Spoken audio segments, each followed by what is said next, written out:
Welcome to another video. I don't know what date it is, but today I would like to try reading Jane Austen's Sense and Sensibility, chapter 1. Now, I bought this book, sorry about the cough, after a recommendation from a dear friend when I visited the library a few summers ago, and I had a gift card for my birthday that I bought this book with. So this is chapter 1 of Jane Austen's Sense and Sensibility. Hope you enjoy. The family of Dashwood had been long settled in Sussex. Their estate was large, and their residence was at Norland Park, in the centre of their property, where for many generations they had lived in so respectable a manner as to engage the general good opinion of their surrounding acquaintance. The last owner but one of this estate was a single man, who lived to a very advanced age, and who, for many years of his life, had a constant companion and housekeeper in his sister. But her death, which happened 10 years before his own, produced a great alteration in his home, for to supply her loss, he invited and received into his house the family of his nephew, Mr. Henry Dashwood, the legal inheritor of the Norland estates, and the person to whom he intended to bequeath it. In the society of his nephew and niece and their children, the old gentleman's days were comfortably spent. His attachment to them all increased. The constant attention of Mr. and Mrs. Henry Dashwood to his wishes, which proceeded not merely from interest but from goodness of heart, gave him every degree of solid comfort which his age could receive.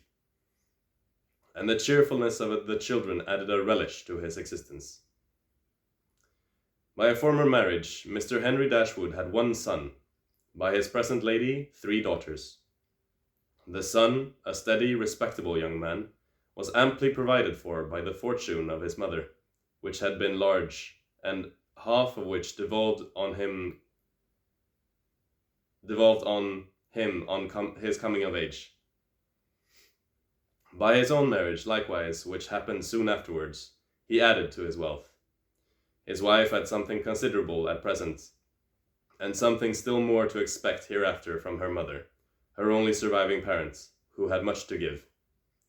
To him, therefore, the succession to the Norland estates was not so really important as to his sisters, for their fortune, independent of what might arise to them from their fathers inheriting that property, could be but small. Their mother had nothing, and their father only £7,000 in his own disposal, for the remaining moiety of his first wife's fortune was also secured to her child, and he had only a life interest in it. The old gentleman died. His will was read, and like almost every other will, gave as much disappointment as pleasure. He was neither so unjust nor so ungrateful as to leave his estate from his nephew, but he left it to him on such terms as destroyed half the value of the bequest.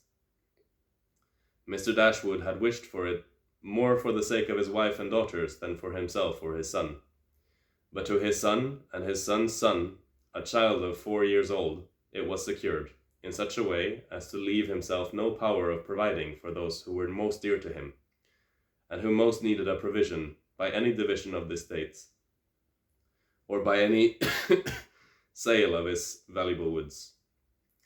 The whole was tied up for the benefit of this child, who, in occasional visits with his father and mother at Norland, had so far gained on the affection of his uncle, by such attractions as are by no means unusual in children of 2 or 3 years old: an imperfect articulation, an earnest desire of having his own way, many cunning tricks, and a great deal of noise, as to outweigh all the value of all the attention which for years he had received from his niece and her daughters. He meant not to be unkind, however, and as a mark of his affection for the 3 girls, he left them £1,000 apiece. Mr. Dashwood's disappointment was at first severe, but his temper was cheerful and sanguine, and he might reasonably hope to live many years, and by living economically lay by a considerable sum from the produce of an estate already large, and capable of almost immediate improvement. But the fortune which had been so tardy in coming was his only 1/12-month. He survived his uncle no longer, and £10,000, including the late legacies, was all that remained for his widow and daughters. His son was sent for as soon as his danger was known, and to him Mr. Dashwood recommended, with all the strength and urgency which illness could command, the interest of his mother-in-law and sisters. Mr. John Dashwood had not the strong feelings of the rest of the family, but he was affected by a recommendation of such a nature at such a time, and he promised to do everything in his power to make them comfortable. His father was rendered easy by such an assurance, and Mr. John Dashwood had then leisure to consider how much there might prudently be in his power to do for them. He was not an ill-disposed young man, unless to be rather cold-hearted and rather selfish to be ill-disposed, but he was in general well respected, for he conducted himself with propriety in the discharge of his ordinary duties. Had he married a more amiable woman, he might have been made still more respectable than he was. He might even have been made amiable for himself, for he was a very young man. Again, sorry about the cough. Where was I? For he was very young when he married, and very fond of his wife. But Mrs. John Dashwood was a strong caricature of himself, more narrow-minded and selfish. When he gave his promise to his father, he meditated within himself to increase the fortunes of his sisters by the present of £1,000 apiece. He then really thought himself equal to it.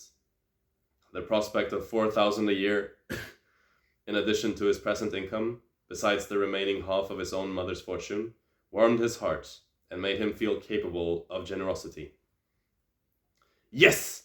He would give them £3,000. It would be liberal and handsome. It would be enough to make them completely easy. £3,000! He could spare so considerable a sum with little inconvenience. He thought of it all day long, and for many days successively, and he did not repent. No sooner was his father's funeral over than Mrs. John Dashwood, without sending any notice of her intention to her mother-in-law, arrived with her child and their attendants. No one could dispute her right to come. The house was her husband's from the moment of his father's decease, but the indelicacy of her conduct was so much the greater, and to a woman in Mrs. Dashwood's situation, with only common feelings, must have been highly unpleasing. But in her mind there was a sense of honor so keen, a generosity so romantic, that any offense of the kind, by whomsoever given or received, was to her a source of immovable disgust.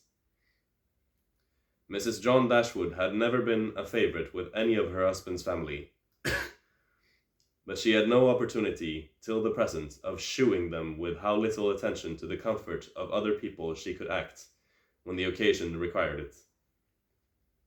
So acutely did Mrs. Dashwood feel this ungracious behaviour, and so earnestly did she despise her daughter-in-law for it, that, on the arrival of the latter, she would have quitted the house forever, had not the entreaty of her eldest girl induced her first to reflect on the propriety of going, and her own tender love for all her 3 children determined her afterwards to stay, and for their sakes avoid a breach with their mother. Eleanor, this eldest daughter, whose advice was so effectual, possessed a strength of understanding, a coolness of judgment, which qualified her, though only 19, to be the counsellor of her mother, and enabled her frequently to counteract, to the advantage of them all, that eagerness of mind in Mrs. Dashwood, which must generally have led to imprudence. She had an excellent heart, her disposition was affectionate, and her feelings were strong. But she knew how to govern them. It was knowledge which her mother had yet to learn, and which one of her sisters had resolved never to be taught.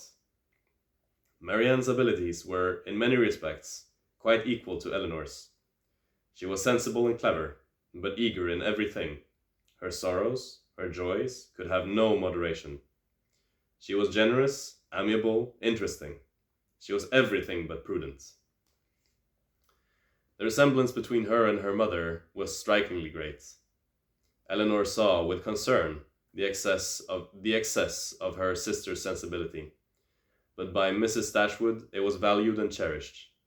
They encouraged each other now in the violence of their affliction.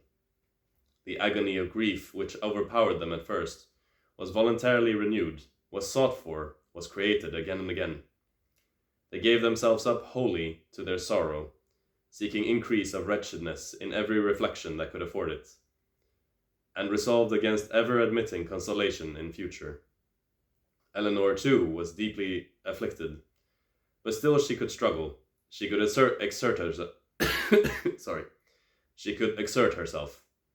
She could consult with her brother, could receive her sister-in-law on her arrival, and treat her with every proper attention, and could strive to rouse her mother to similar exertion, and encourage her to similar forbearance.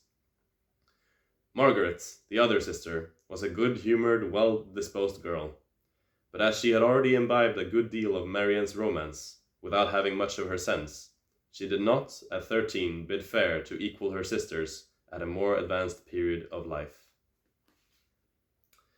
That was Chapter 1 of Jane Austen's Sense and Sensibility.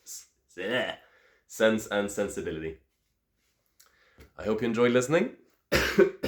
Please write what you enjoyed most in the comments below. And thank you so much for watching.